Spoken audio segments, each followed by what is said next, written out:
नमस्कार, सिटी न्यूजच्या रात्री 10च्या बुलेटिनमध्ये प्रेक्षकांचं मनपूर्वक स्वागत। आज दिनांक 11 नोव्हेंबर 2025 वार मंगळवार। बातमीची सुरुवात करूया सुविचार मालेने। स्वतःला कधीही कमी लेखू नका। तुमच्या आत्मविश्वासाने अशक्य गोष्टी सुद्धा शक्य होऊ शकतात। आजचा सूचना आपण बघितला, आता बघूया बातमीपत्रातील ठळक बातम्या। या हेडलाईन्सचे प्रायोजक आहेत बीटीपी यात्रा ग्रुप अमरावती।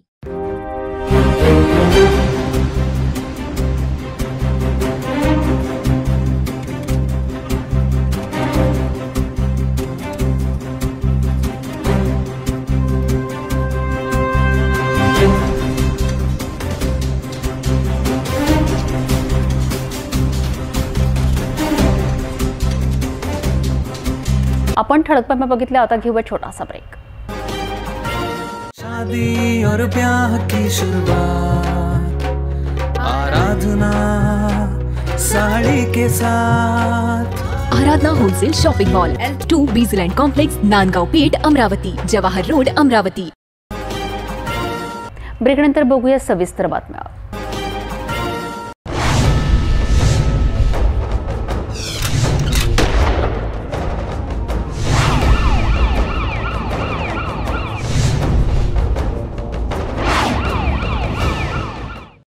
शिरखेड पोलिसांनी अवैध गुटखा वाहतुकीवर मोठी कारवाई केली आहे। एका कंटेनरमध्ये महाराष्ट्रात प्रतिबंधित गुटखा वाहतूक करीत असलेल्या आरोपीला पकडले गेले आहे। या तपासात 1,22,00,000 रुपयांचा गुटखा जप्त झाला असून आरोपीच्या विरोधात गुन्हा दाखल करण्यात आला आहे। तपास पोलीस स्टेशन शिरखेड करीत आहेत, तर याबाबत आपण सविस्तर जाणून घेऊया। 10 नोव्हेंबर रोजी शिरखेड पोलीस सहपोलीस निरीक्षक ईश्वर वर्गे व पोलीस स्टाफ पेट्रोलिंग करीत असताना गोपनीय बातमीदाराकडून माहिती मिळाली की 10 चक्का कंटेनर क्रमांक RJ 14 GL 0020 मध्ये महाराष्ट्रात प्रतिबंधित गुटखा मोर्शीकडून अमरावतीकडे नेला जात आहे। शिरखेड फाटा येथे नाकाबंदी करून वाहन थांबवण्याचा प्रयत्न केला असता 32 वर्षीय चालक राहुल भब्बल यांनी आपले नाव सांगितले आणि गुटखा असल्याचे कबूल केलेत। 11 नोव्हेंबर रोजी अन्न सुरक्षा अधिकारी व पंचाच्या उपस्थितीत कंटेनर उघडण्यात आला। यामध्ये 175 मोठ्या पोत्यांमध्ये 8 लहान पोत्यांमध्ये गुटखा ठेवलेले आढळलेत। प्रत्येक 4 लहान पोत्यांमध्ये HOT प्रीमियम पान मसाला 65 पॅकेट व H5 प्रीमियम सुगंधित तंबाखूचे 65 पॅकेट होते। एकूण जप्त माल व वाहनांची किंमत 1,22,35,000 रुपये होती। राहुल भब्बल यास ताब्यात घेण्यात आले असून इतर 3 आरोपींचा शोध सुरू आहे। ही कारवाई पोलीस अधीक्षक विशाल आनंद, अप्पर पोलीस अधीक्षक पंकज कुमावत व स्थानिक गुन्हे शाखा अमरावती ग्रामीण यांच्या मार्गदर्शनाखाली करण्यात आली आहे।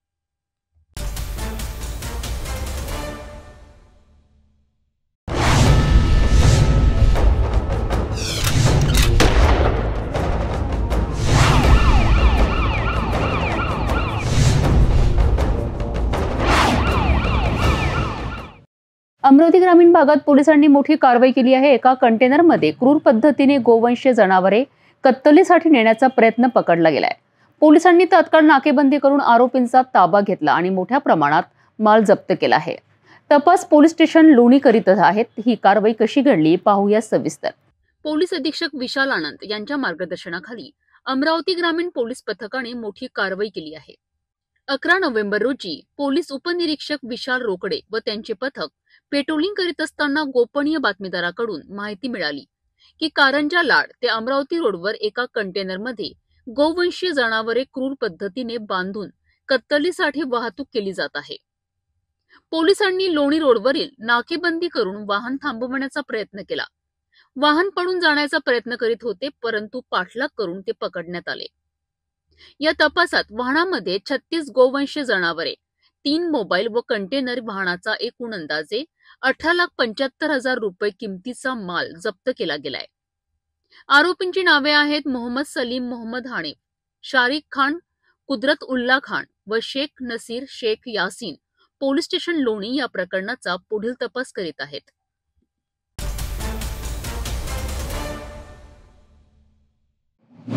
नितेश मेश्राम यांच्या मृत्यूच्या प्रकरणाची सखोल चौकशी अखेर सुरू झाली आहे। 2014 मध्ये घडलेल्या या घटनानंतर पोलिसांनी त्यांच्यावर करण्यात आलेल्या आरोपांचा तपास केला गेला आणि सध्या या प्रकरणाची संबंधित 8 अंमलदार आणि 4 अधिकाऱ्यांवर अखेर जिल्हा सत्र न्यायालयाने संबंधित पोलीस आणि प्रशासनिक अधिकाऱ्यांवर कठोर कारवाई करण्याचे आदेश दिले आहेत। महाराष्ट्र राज्य अनुसूचित जाती आयोगाचे आणि जिल्हा सत्र न्यायालयाचे आभार मानत मृत नितेश मेश्रामच्या आई व परिवारातील सदस्य तसेच समाजातील बांधवांद्वारे या प्रकरणात आरोपींवर अॅट्रॉसिटी लागू करण्यात यावी अशी मागणी करण्यात आली आहे। या प्रकरणाची माहिती पत्रकार परिषदेत देण्यात आली आहे। मृतक नितेश मेश्राम याच्यावर 2014 साली डॉक्टर बाबासाहेब आंबेडकर यांच्या जयंतीच्या रॅली दरम्यान पोलिसांसोबत काही शाब्दिक चकमक झाल्यामुळे वाद निर्माण झाल्यामुळे त्याच्यावर एक गुन्हा दाखल झाला होता। त्या गुन्ह्याच्या अनुषंगाने 10 जून 2024ला संबंधित पोलीस कर्मचारी यांनी नितेश मेश्राम याला त्याच्या घरून म्हणजे चांदूर रेल्वे इथून घरून आईसमक्ष उचलून नेले आणि 13 जून 2024ला त्याचा मृतदेह त्याच्या आईच्या हवाले दिला। तर त्या मृतदेहावर अनेक जखमा होत्या, त्याला मारहाणीच्या जखमा होत्या असं प्रथमदर्शनी त्याच्या घरच्यांना दिसले। तर त्याच्या आईनी संबंधित माझ्या मुलाचा घातपात झाला किंवा मारहाण झाली अशी त्यांना शंका निर्माण झाली। त्या दृष्टीने त्यांनी माननीय अमरावती जिल्ह्याचे जिल्हाधिकारी महोदय यांना निवेदन दिले की सदर प्रकरणाची चौकशी जर झाली नाही तर आम्ही आत्मदाह करू। तरी या प्रकरणाची माहिती आम्हाला विवेक विचार मंचाला वर्तमानपत्राद्वारे मिळाली व आमच्या अधिकाऱ्यांनी तसेच सदस्यांनी त्यांच्या घरी प्रत्यक्ष जाऊन आम्ही भेट घेतली, संपूर्ण प्रकरणाची चौकशी केली, त्यांचा संपूर्ण घटनाक्रम ऐकून घेतला आणि सदर घटनाक्रम हा आम्ही महाराष्ट्र राज्याचे अनुसूचित जाती आयोगाचे उपाध्यक्ष श्री धर्मपालजी मेश्राम यांच्यापुढे मांडला। तर त्यांनी या संपूर्ण प्रकरणाची वैयक्तिक माहिती घेऊन मृतक नितेश मेश्राम यांच्या घरी पोलीस प्रशासन, महसूल अधिकारी तसेच समाज कल्याण आयुक्त यांना घेऊन भेट दिली आणि संपूर्ण प्रकरणाची चौकशी केली आणि तसेच सदर प्रकरणासाठी त्यांच्याकडून अनुसूचित जाती आयोगाकडून सूचना काढली, आदेश दिला की सदर प्रकरणाची चौकशी व्हावी। तसेच एका आयोगाच्या वतीनं त्याची चौकशी केली असता या प्रेस घेण्याचा हा उद्देश आहे की त्यांची आईची अशी मागणी आहे किंवा जो FIR दाखल झालेला आहे त्या FIRमध्ये संबंधित पोलीस कर्मचाऱ्यांना कोणालाही अटक झालेली नाही आणि दुसरा महत्त्वाचा विषय म्हणजे की या पोलीस कर्मचाऱ्यांवर अॅट्रॉसिटीचा गुन्हा दाखल करण्यात आला, यासाठी ही प्रेस घेण्यात आलेली आहे। पोलीस अधीक्षक सरांनी पोलीस निरीक्षक नागपूरला बदली झाल्याने त्याची चौकशीचा अहवाल नागपूरला पाठवलेला आहे। याची व्यतिरिक्त आणखी काय मागणी की अॅट्रॉसिटी दाखल करण्यात आलेली मागणी करतात? हां, अॅट्रॉसिटी दाखल करण्यात आली। इकडे बघा, अॅट्रॉसिटी दाखल करण्यात यावी ही कुटुंबाच्या म्हणजे त्या मृतक नितेश मेश्रामच्या आईची आणि कुटुंबाची म्हणजे मागणी, महत्त्वाची मागणी।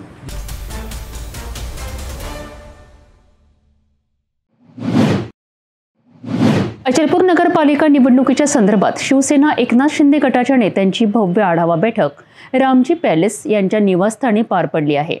या बैठकीत अनेक दिग्गज नेत्यांची उपस्थिती होती आणि नगराध्यक्ष पदाच्या उमेदवारांच्या नामनिर्देशनावर चर्चा करण्यात आली। शिवसेनेने अचलपूर नगरपालिका क्षेत्रासाठी आपल्या उमेदवारांची यादी तयार करण्याच्या तयारीत आहेत। शिवसेनेच्या एकनाथ शिंदे गटाच्या आढावा बैठकीत नेत्यांनी अचलपूर नगरपालिका निवडणुकीकरिता महत्वपूर्ण निर्णय घेतलेत आहे। या बैठकीत माजी खासदार आनंदराव अडसूळ, माजी आमदार धाणे पाटील आणि शिवसेना अमरावती जिल्हा ग्रामीण अध्यक्ष ॲडव्होकेट प्रमोद सिंह गडरेल यांची उपस्थिती होती। अचलपूर नगराध्यक्ष पदासाठी रेखा जियालाल गडरेल यांचे नाव घोषित करण्यात आले। तसेच 41 वार्डांपैकी 29 वार्डांमध्ये उमेदवार उभे करण्याचा निर्णय घेतला गेलाय। धाणे पाटील यांनी नगराध्यक्ष पदाच्या बाबतीत एकनाथ शिंदे यांच्या पाठिंब्याचा उल्लेख केला आहे, तर माजी खासदार अडसूळ यांनी 2016च्या निवडणुकीत भगवा फडकवला होता अशी आठवण करून दिली आहे। अचलपूर नगरपालिका क्षेत्रासाठी शिवसेनेची तयारी जोरात सुरू आहे आणि लवकरच उमेदवारांची पहिली यादी जाहीर केली जाईल।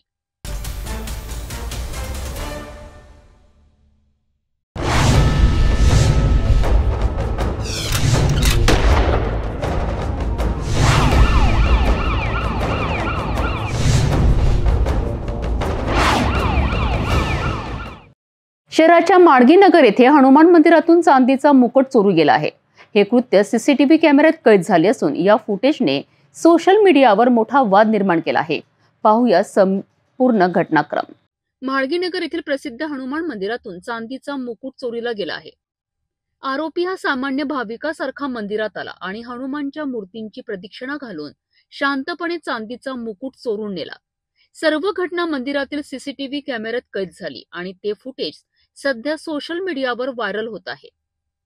या चोरीनंतर परिसरात खळबळ माजली असून पोलिसांनी तपास सुरू केला आहे. सीसीटीव्ही फुटेजच्या आधारे आरोपीला पकडण्याचे प्रयत्न सुरू आहेत.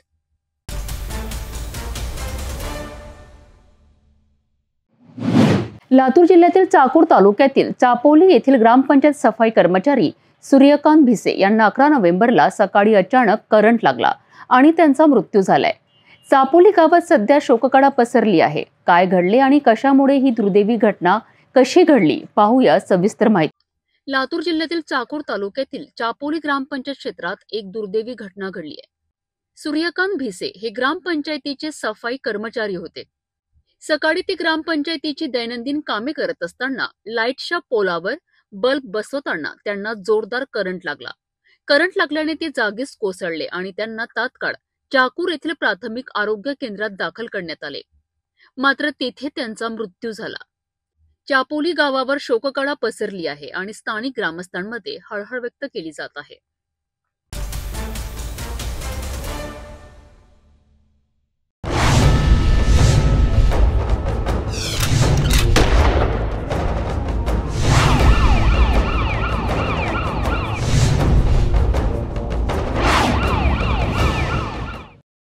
नागपूर शहरात अनैतिक मानवी वाहतूक प्रतिबंधक कक्षाने एका गुन्ह्याच्या तपासात एक मोठे यश मिळवले आहे.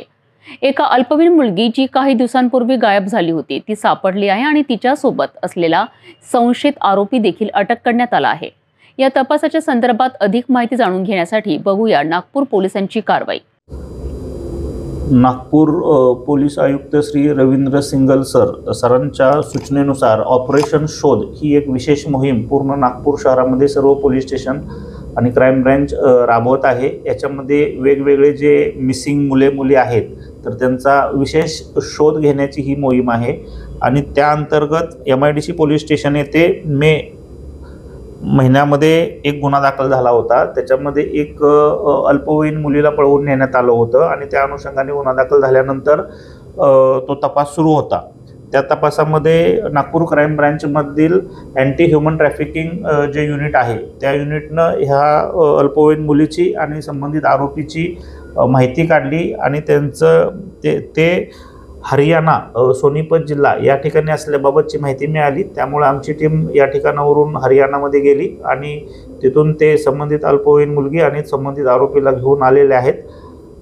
आता ते पुढील तपासासाठी MIDC पोलीस स्टेशन येथे देण्यात आले. पुढील कारवाई तिकडे सुरू आहे.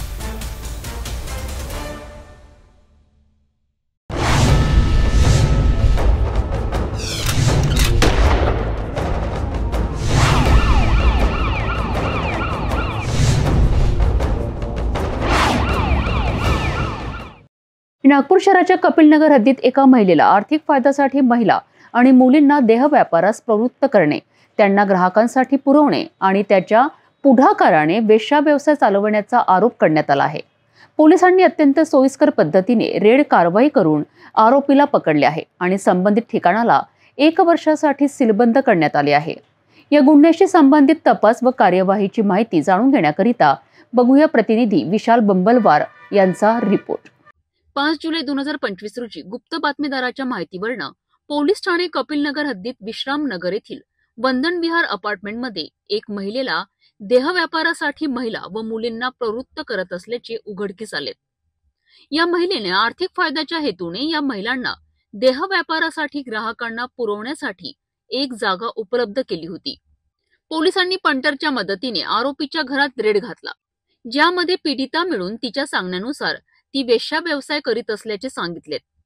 गुन्हा नोंदवून तपास सुरू करण्यात आला आहे. या ठिकाणाला 1 वर्षासाठी सीलबंद करण्यात आले आहेत. या कार्यवाहीला पोलीस आयुक्त रवींद्र कुमार सिंगल यांच्या मार्गदर्शनाखाली यशस्वी पूर्ण केलेत. जय हिंद. पोलीस स्टेशन कपिलनगर येथील अपराध क्रमांक 501/2025 कलम 143(3) BNS आणि सहकलम आहे 3, 4, 5, 7 अनैतिक व्यापार प्रतिबंध अधिनियम। हा पोलीस स्टेशन कपिलनगर गुन्हा दाखल आहे।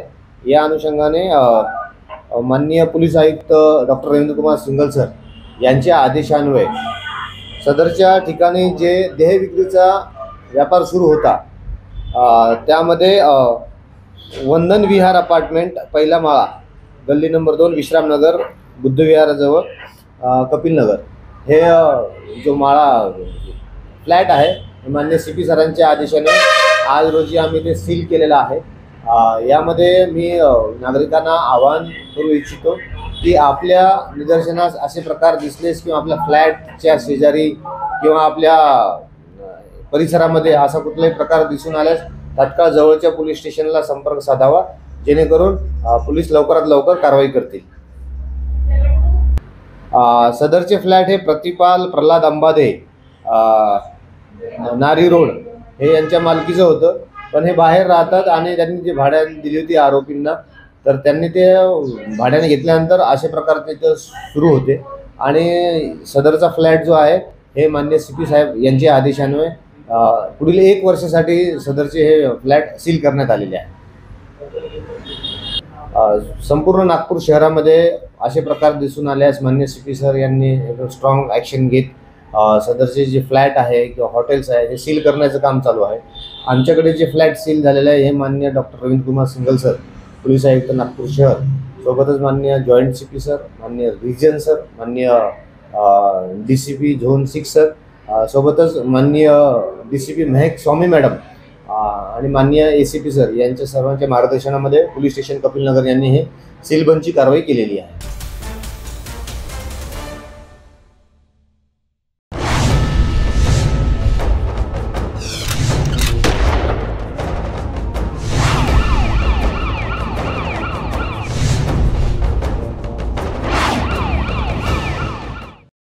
नागपूर पोलिसांच्या ऑपरेशन थंडर अंतर्गत NDPS पथकाने मोठी कारवाई करत अंमली पदार्थांचा मोठा साठा जप्त केला आहे। माणकापूर परिसरात केलेल्या या धाडीत पोलिसांनी 3 जणांना अटक केली असून 1 आरोपी फरार आहे। या कारवाईत तब्बल 16,50,000 रुपयांचा मुद्देमाल जप्त करण्यात आला आहे। बघूया याबाबत सविस्तर।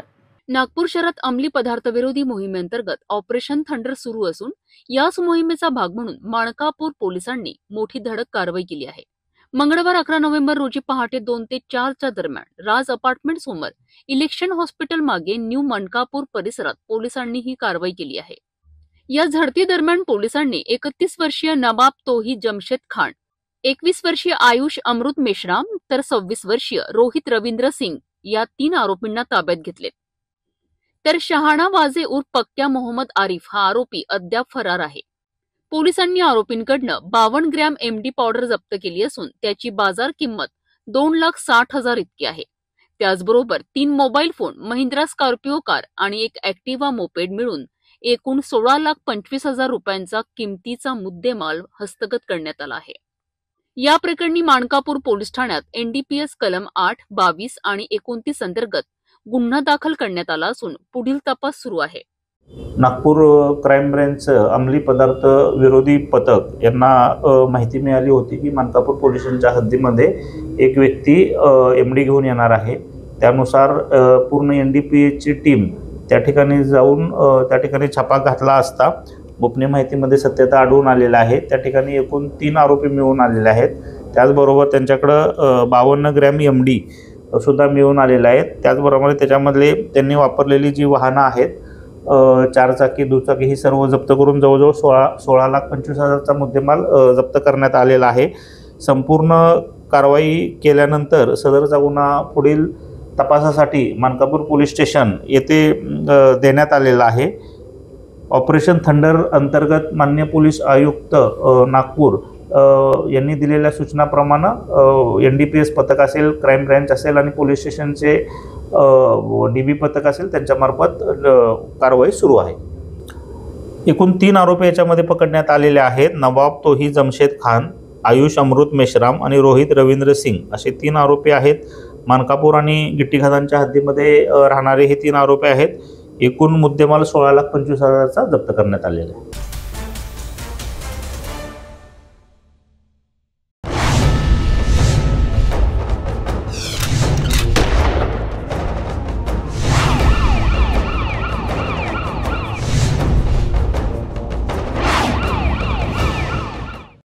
गणेशपेठ पोलिसांनी एक मोठी कारवाई केली आहे, ज्यात त्यांनी MD पावडर बाळगणाऱ्या एका आरोपीला अटक केली आहे. 9 नोव्हेंबर रोजी गणेशपेठ क्षेत्रात पोलिसांनी एका संशयित कार रोखली आणि त्याची तपासणी केली. या तपासणीमध्ये आरोपींकडनं मोठ्या प्रमाणात ड्रग्ज आणि इतर मुद्देमाल जप्त करण्यात आला आहे. पाहूया या प्रकरणाची सविस्तर माहिती. गणेशपेठ पोलीस ठाण्याच्या पथकाने 9 नोव्हेंबर रोजी एक महत्त्वाची कारवाई केली आहे. या कारवाईत पोलिसांनी 34 वर्षीय अर्शद आझाद अलीला याला रंगेहात पकडले. या घटनेची सुरुवात मच्छी मार्केटच्या आसपास झाली, जिथे पोलिसांनी संशयित पांढऱ्या रंगाची होंडा सिटी कार थांबवली. कारच्या चालकाने त्याचे नाव सांगितले, परंतु त्याच्याशी विचारपूस करत असताना त्याने पळण्याचा प्रयत्न केला. मात्र पोलिसांनी त्याला पकडून कार आणि त्याच्याकडून इतर वस्तू जप्त केल्यात. पोलिसांनी त्याच्या कारची झडती घेतली असता ड्रायव्हर सीटच्या खाली 7 ग्रॅम MD पावडर जप्त केली आहे. याशिवाय आरोपींकडनं 7,000 रुपये रोख, मोबाईल फोन, पॅन कार्ड, आधार कार्ड आणि विविध डेबिट्स कार्ड्सही मिळालेत. आरोपीने सांगितले की त्याने हे MD पावडर त्याच्या साथीदार गोलूच्या मदतीने विक्रीसाठी आणली होती. आरोपीवर NDPS कायद्याच्या कलम 8, 22, 29 नुसार गुन्हा दाखल करण्यात आलेला आहे आणि तो पोलीस कोठडीत आहे. या प्रकरणाची तपासणी सुरू आहे. ऑपरेशन थंडर अंतर्गत एक MDची कारवाई करण्यात आलेली आहे. याच्याबद्दल कोण आरोपी होतं, कुठला माल आणायचा, काय माहिती आहे, काय सांगा. नागपूर पोलीस दलाकडून सध्या माननीय CP sir doctor Ravindra single sir यांनी ऑपरेशन थंडर आयोजित केलेलं आहे. या ऑपरेशन थंडरच्या अंतर्गत आपण MD व इतर मादक पदार्थ जे आहेत, अंमली पदार्थ जे आहेत, त्या अनुषंगाने आपण जास्तीत जोरात कारवाई करत आहोत. याच ऑपरेशन थंडरच्या दरम्यान आमचे एक Vikram Sonone sub inspector night officer होते. ते स्टाफसह पेट्रोलिंग करत असताना जवळपास 3:30च्या दरम्यान त्यांना एक संशयित इसम भेटला. त्यांनी त्याला पोलिसांना आणलं होतं. त्याच्यानंतर आम्ही त्याच्याकडे चौकशी करत असता असं निदर्शनास आलं की त्यांच्या मोबाईलमध्ये MDच्या पावडरचे पाऊचमध्ये असलेले काही फोटो आहेत आणि वजन काटा, इलेक्ट्रिक वजन काटा. त्या गोष्टीवरून आम्ही परत त्यांच्याकडे अधिक चौकशी केली असता सदरचा इसम हा MDचं सेवन पण करणार आहे आणि MDचं विक्री पण करणार आहे असं माहिती मिळाली. तर त्या व्यक्तीने सांगितले की माझ्याकडे MD आहे आणि मी ती माझ्या वाहनामध्ये ठेवलेली आहे. तर अशी माहिती मिळताच आम्ही NDPSच्या ज्या तरतुदी आहेत त्या पुरेपूर पद्धतीचं पालन करून आम्ही ही कारवाई केली आहे. त्याच्या कारमध्ये आम्हाला एकूण 7.42 ग्रॅम MD, अंदाजे 29,680 रुपयाचा मुद्देमाल आहे. त्याच्याशिवाय त्याची कार आणि त्याच्याकडचा मोबाईल असं सगळं आणि 7,000 रुपये असे एकूण 2,46,000 रुपये 680 रुपयाचा मुद्देमाल एकूण आम्ही जप्त केलेला आहे आणि त्या गुन्ह्यामध्ये त्या आरोपीला अटक करण्यात आली आहे. याच्यामध्ये जो पाहिजे आरोपी आहे त्याचा सुद्धा आम्ही शोध घेत आहोत. कोण आरोपी आहे आताचा आणि कितीचा मुद्देमाल होता आणि कशा प्रकारे कारवाई करण्यासाठी काय सांगा. हा टोटल मुद्देमाल जवळपास 7.42 ग्रॅम MD सह इतर सर्व मिळून 2,46,680 रुपयाचा मुद्देमाल आहे. यातला आरोपीचं नाव आहे अर्शद आझाद अली, वय 34 वर्ष आणि भंडारा रोडचा आहे. तो कळमना मिनीमाता नगर या ठिकाणी तो राहतो. कुठल्या वरिष्ठ अधिकाऱ्यांच्या मार्गदर्शनाची कारवाई करण्यात आलेली आहे, कुठल्या अधिकाऱ्यांनी याच्यावर तपास केला काय सांगा. सदरची कारवाई ही माननीय DCP श्री राहुल मतने सर, परिमंडळ क्रमांक 3 यांच्या आणि माननीय सपोवा श्री अनिता मोरे मॅडम, कोतवाली विभाग यांच्या मार्गदर्शनामध्ये आम्ही आमच्यासोबत तहसील पोलीस स्टेशनचे पोलीस निरीक्षक राहुल वाडवे सर, माझा जो स्टाफ आहे त्याच्यामध्ये पोलीस निरीक्षक श्री नाचन सर, विक्रम सोनोने सर आणि व्यंकटेश मिरवंडवार साहेब यांच्यासोबत आमचा जो स्टाफ आहे SI समीर, PC सागर, PC वैभव आणि इतर असे सर्वजण मिळून ही पूर्ण कारवाई केली आहे.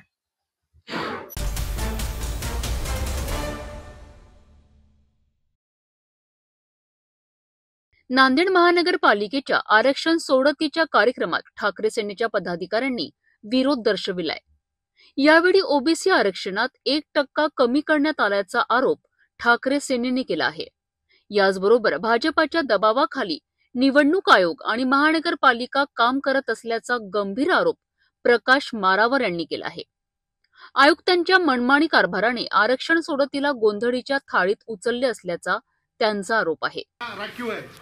ऑलरेडी मग तुम्ही डायरेक्ट आता ओबीसी महिला ऐका ना, तुम्ही म्हणता की अनुसूचित जातीची मध्ये अनुसूचित जमातीची महिला आरक्षित आहे, तुम्ही डायरेक्ट ओबीसी महिला जाहीर करायला एक किंवा अधिक जागा ऑपरेटिव्ह वर्ड आहे यामध्ये. आता आमचं ऑब्जेक्शन असं आहे की साहेब ओबीसी महिला तुम्ही ऑलरेडी याच्याप्रमाणे आरक्षित करा. या कार्यक्रमात ठाकरे सेनेने भाजपावर आणि महापालिका आयुक्तांवर जोरदार टीका केली आहे. नांदेड महानगरपालिका निवडणुकीचे आरक्षण जाहीर झालेले आहे. या आरक्षणमध्ये नांदेड महानगरपालिकेच्या आयुक्तांनी मनमानी कारभार केलेला आहे. राज्य निवडणूक आयुक्तांनी मनमानी कारभार केलेला आहे. ओबीसीला 22 जागा राहायला पाहिजे, 1% कमी करून ओबीसीला 21 जागा देण्यात आले.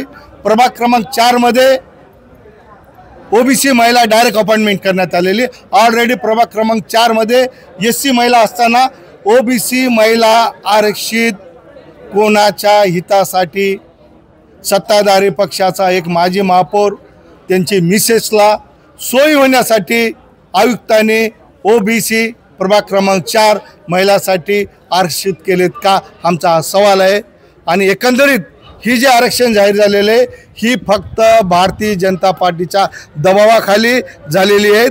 महाराष्ट्र निवडणूक आयुक्त हे भारतीय जनता पार्टीचा भावले झालेले आहेत. त्यांनी काही परिपत्रक काढून आरक्षणाची पायमल्ली करत आहेत. ओबीसीचा 1% कमी करून ओबीसीवर अन्याय करत आहेत. आणि इतर अनेक प्रभागामध्ये या नांदेड महानगरपालिका आयुक्तांनी मनमानी केलेलं आहे. त्याचा जाहीर शिवसेना उद्धव बाळासाहेब ठाकरे पक्षाने करण्यात येत आहे. आणि आरक्षणाच्या विरोधात आम्ही हायकोर्टात जाणार आहोत.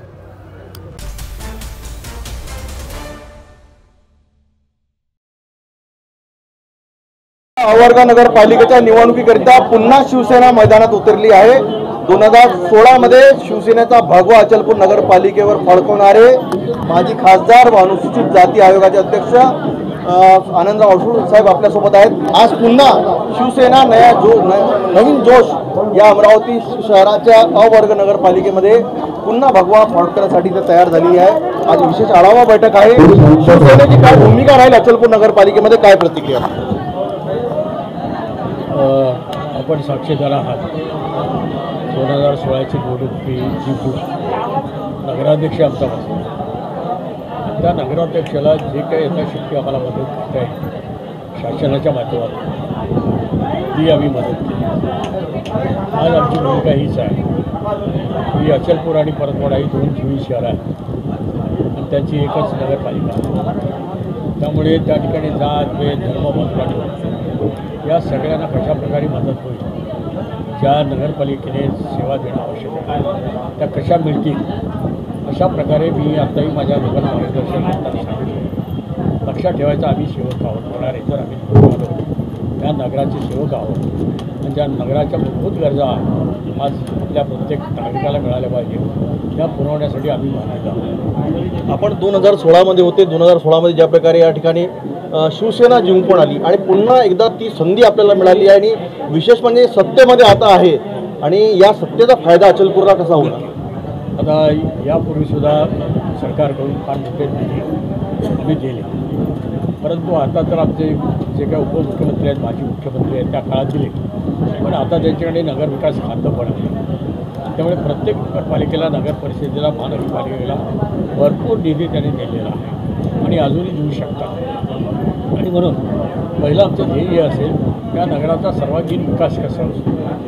पाणी असेल, लाईट असेल, शाळा असेल, स्मशानभूमी असेल, मार्केट असेल, एक आहे या ज्या आवश्यक सगळ्या गरजा आहेत त्या पुरवण्यासाठी जो निधी लागेल तो देण्याची सरकारची तयारी आहे. कारण आपल्याला माहिती आहे मी केवळ माजी खासदार किंवा मंत्री नाही, तर आज एक शिवसेनेचा नेता जे प्रमुख नेते आहेत त्यापैकी एक आहे आणि त्याचबरोबर SC/ST आयोगाचा अध्यक्ष पण आहे. त्यामुळे ह्या सगळ्या गोष्टी मी शासनाला सांगून करून देऊ शकतो. मागे मी तोच प्रयत्न खासदार होतो त्यावेळेला आमचे जे SK मॅडम होती तिला जी लागेल अनेक वेळा केलेली आहे. आज तर नक्की आज आम्ही चांगल्या स्थितीमध्ये 16ला आम्ही सरकारमध्ये नव्हतो पण आता सरकारमध्ये आहोत. काय म्हणणार? संयुक्त प्रश्न आहे की युती कोणासोबत होणार? महायुती ज्या प्रकारे राज्यामध्ये आहे आणि ज्या प्रकारे इथे नगराध्यक्ष पदाचा उमेदवार कोण राहील आणि किती सीट आपण 41 पैकी लढवत आहे. विषय असा आहे ज्यावेळी युती महायुती आघाडी किंवा विकास आघाडी विषय प्रत्येकाच्या डोक्यात एक विषय असतो. पहिल्यांदा माझी ताकद मला देणार की समोरची लोकं कोणी जी असतील किंवा भारतीय जनता पार्टी असेल, राजकारणी असेल, त्यांना असं वाटलं पाहिजे यांची पण ताकद आहे आणि आता यांच्यावर आपल्याला युती करायला हरकत नाही. पण यामध्ये युतीचा अर्थ आहे देवाने घेतला. ज्या वाड्यात आम्ही कमजोर आहोत ते त्या ठिकाणी चांगले आहेत, त्यांना आमची मदत होईल, त्यांची आम्हाला मदत होईल. ज्या ठिकाणी आम्ही प्रबल आहोत त्या ठिकाणी आम्ही त्यांना मदत करू, जेणेकरून महायुतीचा त्या ठिकाणी झेंडा कसा लागेल हे प्रयत्न त्या ठिकाणी होते असतात. तुमची भावना आहे. जर कोणी समोर आले, राष्ट्रवादी असतील, भारतीय जनता पार्टी असेल, तर आम्ही निश्चित तयार आहोत. पण आमच्या पहिल्यांदा आम्ही जे काही उमेदवार त्या सक्षम आहेत, त्या जागा तरी न मागता त्यांच्या जागा ज्या आहेत त्या ठिकाणी तडजोड करायला लागत आहे. काल विद्यमान खासदार यांनी भारतीय जनता पार्टीच्या मेळाव्यामध्ये अमरावतीमध्ये सांगितलं की आम्हाला आता कोबळ्यांची गरज नाही. म्हणजे यावरून काय संदेश देतात? आता ह्या व्यक्तीने काय बोलावं आणि पक्षाने काय बोलावं हा व्यक्तीचा विचार, पक्षाचा विचार वेगळा असू शकतो आणि तो काय अजून आम्हाला तर आदेश आलेले नाही तुम्ही तशा प्रकारे युती करा किंवा नको नका. आम्ही पहिल्यांदा आमची तयारी करतो.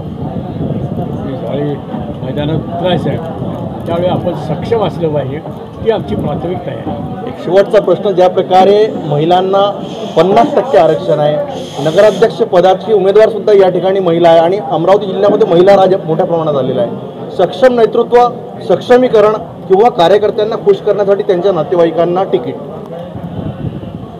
काय हा विषय पाहतो की नातेवाईक पण सक्षम असेल तर आमची हरकत नाही, नसेल विचारावी बदलू शकतो. हेच कॉमन बोलतो. तर ते सक्षमीकरण हा जो म्हणतो ना आपण, जसे फिसके मॅडम तिचे पती बऱ्यापैकी सक्षम होते की पोहरा अचलपूरसारख्या ठिकाणी सुद्धा चांगली मदत त्यांनी असं, कारण धर्मभेद बाजूला ठेवून त्या ठिकाणी त्यांनी सेवा केली हे त्याचं उत्तर आहे आणि त्याचे सक्सेसफुली केलं.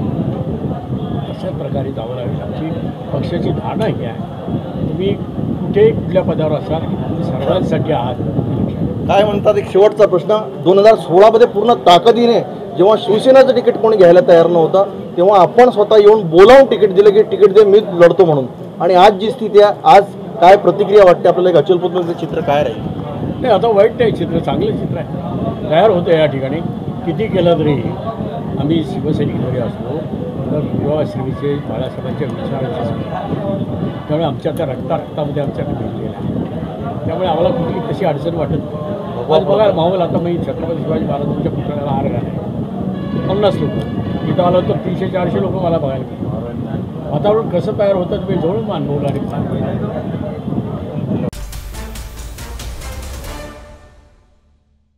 नांदेड जिल्ह्यात आगामी नगर परिषद आणि नगर पंचायत निवडणुकीच्या संदर्भात एक महत्त्वाची घोषणा झाली आहे.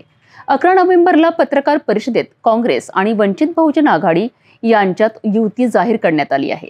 युतीची घोषणा खासदार रवींद्र चव्हाण आणि वंचित बहुजन आघाडीचे प्रदेश उपाध्यक्ष फारुक अहमद यांच्या उपस्थितीत केली गेली आहे. या युतीमुळे जिल्ह्यात राजकीय वातावरण तंग झाले आहे. पाहूया या घोषणेबद्दल अधिक माहिती. नांदेड जिल्ह्यातील 12 नगर परिषद आणि 1 नगर पंचायतच्या सार्वत्रिक निवडणुकांकरिता काँग्रेस आणि वंचित बहुजन आघाडीने युती जाहीर केली आहे. युतीची घोषणा नांदेडमध्ये पत्रकार परिषदेत खासदार रवींद्र चव्हाण आणि वंचित बहुजन आघाडीचे प्रदेश उपाध्यक्ष फारुक अहमद यांच्या उपस्थितीत करण्यात आली. आज नांदेड जिल्हा काँग्रेस कमिटीच्या वतीने व वंचित बहुजन आघाडीच्या वतीने आम्ही संयुक्त पत्रकार परिषद घेतली आणि नांदेड जिल्ह्यामध्ये होऊ घातलेल्या स्थानिक स्वराज्य संस्थेच्या ज्या काही नगरपालिका, नगर परिषद आणि नगरपंचायत असतील त्यामध्ये वंचित बहुजन आघाडी आणि आम्ही या ठिकाणी सोबत आघाडी करून लढवण्याचा निर्णय या ठिकाणी घेतलेला आहे. त्या अनुषंगाने आज इथं पत्रकार परिषदेमध्ये काँग्रेसने आपली भूमिका स्पष्ट केली आणि वंचितने च्या वतीने आमचे फारुक भाई यांनी भूमिका स्पष्ट केलेली आहे. आणि निश्चितच ही आघाडी येणाऱ्या काळामध्ये आज जी काही निवडणुका होणार आहेत, सेक्युलर वोट या ठिकाणी सेक्युलर लोक एकत्र आले पाहिजे असा आम्ही ठराव घेतला आणि सेक्युलर विचारसरणी घेऊन एक नवीन सुरुवात आज नांदेड जिल्ह्यातल्या ज्या नगरपालिका होत आहेत त्याच्यापासून आम्ही सुरुवात करत आहोत. आणि निश्चितच आम्हाला विश्वास आहे लोकांचा एक कौल या सेक्युलर विचारसरणीच्या बाजूने राहील आणि ज्या काही पुढे भविष्यामध्ये ही सेक्युलर विचारसरणी आम्ही जिल्हा परिषद आणि महापालिकेमध्ये पुढे सुरू ठेवण्यासाठी आम्ही प्रयत्नशील आहोत. उद्धव बाळासाहेब ठाकरे पक्ष आणि राष्ट्रवादी सोबतची तुमची महाविकास आघाडी घटक पक्ष तुमच्या आघाडी निश्चितच ती महाविकास आघाडी आमच्या सोबतच आहे आणि त्यामध्ये आणखी वंचित आघाडीची त्यामध्ये भर पडल्यामुळं निश्चितच येणाऱ्या ज्या नांदेड नगर जिल्ह्यातल्या ज्या महास्थानिक स्वराज्य संस्था होतील आम्ही सर्व ताकदीनिशी पुढे लढून पुढे आम्ही जाणार आहोत. या युतीने स्थानिक राजकारणात नवा वळण घेतला आहे. बहुजन हृदय सम्राट आदरणीय बाळासाहेब आंबेडकरांच्या आदेशानुसार जिल्हा पातळीवर काँग्रेससोबत आघाडीचे अधिकार नांदेड जिल्ह्याला देण्यात आले होते. राज्य कमिटीच्या सोबत आणि त्यांच्या सूचनेनुसार वाटाघाटी झालेल्या आहेत. या वाटाघाटीनुसार आज वंचित बहुजन आघाडी आणि काँग्रेस पक्ष या दोन पक्षाची येत्या स्थानिक स्वराज संस्थेमधल्या 13 नगर परिषद नगरपालिकेच्या ज्या निवडणुका आहेत याच्या युतीची आघाडीची घोषणा आज आम्ही समान सन्मानाच्या आधारावर करीत आहोत. या आघाडीची घोषणा करत असताना सामाजिक न्याय वंचित आणि बहुजनांचं प्रतिनिधित्व वाढलं पाहिजे.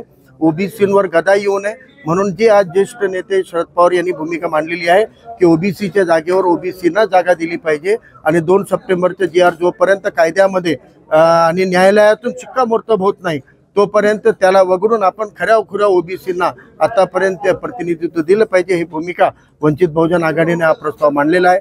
त्या प्रस्तावाला काँग्रेसचे नेते आणि काँग्रेसचे प्रमुख खासदार रवींद्र चव्हाणजी आणि दोन्ही जिल्हाध्यक्ष आणि त्यांच्या प्रतिनिधींनी मान्यता दिली आणि तशी घोषणा आज केलेली आहे. येणाऱ्या 13 नगर परिषद नगरपालिकेच्या निवडणुकांमध्ये धर्मांध आणि जातीवादी पक्षांना थारा मिळू नये. सेक्युलर विचारधारा वंचित आणि बहुजनांचं प्रतिनिधित्व या 13 नगर परिषदेमध्ये निवडून आणण्याचं एक कॉमन ध्येय ठेवून आम्ही येत्या 2 डिसेंबरच्या मतदान होईपर्यंत एक दिलानं या 13 नगर परिषदेमध्ये ताकदीनं एकमेकाचे प्रतिनिधी जास्तीत जास्त निवडून आणण्यासाठी लक्ष समोर ठेवून काम करणार आहोत. जिल्हा परिषद आणि महानगरपालिकेसंदर्भामध्ये नाही हा पहिला टप्पा आहे. 2 तारखेला निवडणूक 4 निकाल येणार आहे. एकत्रित आल्यानं काय निकाल येतो हे जनतेलाही आम्हालाही आणि माध्यमांनाही कळणारच आहे. त्या अनुषंगाने निश्चितच येणाऱ्या जिल्हा परिषद पंचायत आणि महानगरपालिकेमध्ये सुद्धा आम्ही सोबत आलं पाहिजे याच्या वाटाघाटी आमच्या सुरू आहे. पण तूर्त आमची जी घोषणा आहे ती 13 नगर परिषदेपुरती आहे आणि अपेक्षा करूया की वाटाघाटी जर सकारात्मक झाले समान सन्मान जर राखला गेला तर निश्चितच जिल्हा परिषद महापालिकेसाठी स्वागतार्ह आहे. जागा वाटप अजून झालेलं नाही. बहुजन आघाडी आणि काँग्रेसच्या अनेक निवडणुकांमध्ये असं झालेलं आहे. पत्रकार परिषदा झाल्या आहेत, घोषणा झाल्या आहेत, मात्र जागा वाटपामध्ये फिसकटतं आणि त्यानंतर होत नाही. वंचित बहुजन आघाडीच्या स्थापनेपासून हा क्षण खूप ऐतिहासिक यामुळे आहे की वंचित बहुजन आघाडीच्या स्थापनेपासून पहिल्यांदा कोणत्या जिल्ह्यामध्ये काँग्रेस आणि वंचित बहुजन आघाडीच्या युतीची घोषणा आज झालेली आहे. त्यामुळे ही घोषणा 2 डिसेंबरचं मतदान होईपर्यंत दोन्ही पक्ष राखतील याचा विश्वास आम्हा दोघांनाही आहे. बरं, शेवटचा प्रश्न. यांनी सांगितलं की याचे घटक पक्ष ते जर तयार असले ते सोबत मग वंचितला हे मान्य आहे. बघा, काँग्रेसचा महाविकास आघाडी विधानसभेमध्ये होती. स्थानिक स्वराज संस्थेमध्ये महाविकास आघाडी म्हणून अशी कोणतीही घोषणा काँग्रेसकडून झालेली नाही. वडेट्टीवार साहेबांची घोषणा आहे की मुंबईत स्वतंत्र लढणार आहोत आणि उद्धव ठाकरे आणि राज ठाकरे म्हणतात की आम्ही एकत्रित लढणार आहोत. त्यामुळे यांच्यामधला जे संभ्रम आहे त्याच्याशी आम्हाला काही कन्सर्न नाही आहे. पण आम्ही जिल्ह्याचा विषय आहे म्हणून राज्याच्या महाविकास आघाडीचे जे कन्सेप्ट आणि आघाडी होती ते घटक पक्ष होते ते जिल्ह्याचं जे नवीन समीकरण आता स्थानिक स्वराज संस्थेचं घडतोय त्यामध्ये सध्या तूर्त आमच्या हिशोबाने 2 पक्षांनी जाहीर केलेला आहे. पुढच्या वाटाघाटीमध्ये करायला तर आम्ही बघू.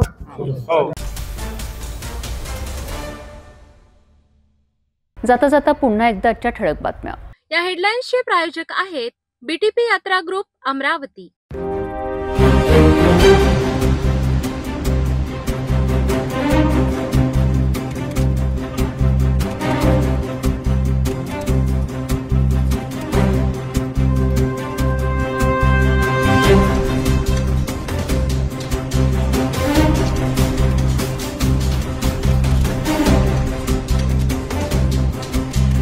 आपण आता सिटी न्यूज चॅनल आपल्या टीव्हीवरही बघू शकता. यामध्ये next channel 117, Jio channel 872, GTPL channel 73, Fastway channel 256 वर बघू शकाल. आता अमरावतीनंतर विदर्भ आणि महाराष्ट्राचे दर्शक घर बसल्या आपल्या केबल टीव्हीवर सिटी न्यूजच्या बातम्या पाहू शकाल. यामध्ये Chhatrapati Sambhajinagar NST setup box number 14, Yavatmal setup box number 12, Washim setup box number 26, Nanded setup box number 17, Mahur setup box number 7 आणि Akola RRC setup box number 899 वर बघू शकाल। लवकरच आम्ही आपल्यापर्यंत पोहोचणार आहोत। जर आपल्या टीव्हीवर सिटी न्यूज दिसत नसेल तर आपण आपल्या केबल ऑपरेटरशी संपर्क करावा। आपण सिटी न्यूज केबलच्या व्यतिरिक्त यूट्यूब, फेसबुक, इंस्टाग्राम आणि ट्विटरवर बघू शकता। याकरिता सोशल मीडिया अकाउंट सबस्क्राईब करा, फॉलो करा, लाईक करा। यूट्यूब अकाउंट सबस्क्राईब करण्याकरिता सबस्क्राईब बटनाला क्लिक करा आणि बेल आयकॉन दाबायला विसरू नका, कारण सर्वप्रथम समाचार आपल्यापर्यंत पोहोचणार आहेत। तसेच सिटी न्यूजचे फेसबुक पेज लाईक करा, इंस्टाग्राम आणि ट्विटर हँडल फॉलो करा। आपण व्हॉट्सॲपवर सुद्धा सूचना देऊन न्यूज प्राप्त करू शकता। व्हॉट्सॲप नंबर स्क्रीनवर येत आहे। हे बातमीपत्र एवढ्यावरच थांबूया। पुन्हा भेटू नवीन घडामोडीसोबत। आपण बघत राहा फक्त सिटी न्यूज।